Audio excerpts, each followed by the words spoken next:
So there's another really important piece about Social Security and Medicare around Part A.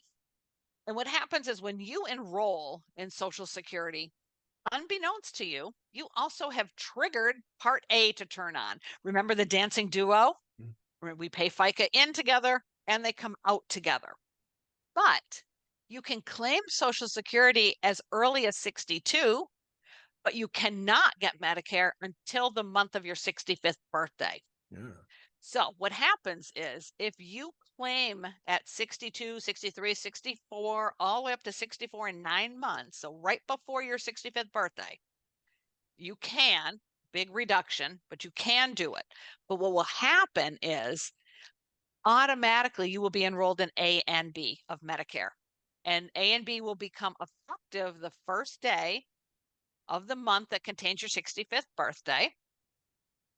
You have to keep Part A. You can never not have it. If you have Social Security, you have to have Part A. They come together. But you can proactively decline Part B. And that's Hmm. only though if you're covered by a large group health insurance plan. So you're still working for a big company or your spouse or partner is working for a big company, and that's where you get your health insurance. Then you can decline Part B for now. Your HSA contributions also have to stop.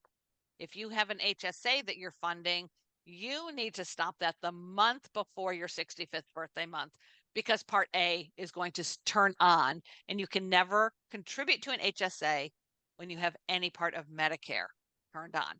Whether you knew this rule or not, this is what's happening. Now, it's different after you jump over that 65th birthday month. So let's say you didn't claim, you're waiting to your full retirement age of 67 to claim Social Security. That's great. No reduction. So again, good strategy. But Part A still comes attached to Social Security. Only there's a new wrinkle.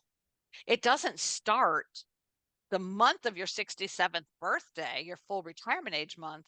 It actually started without you knowing about 9 months before your Oh, wow. 65th, your 67th birthday month, because Part A is always retroactive after you claim after age 65.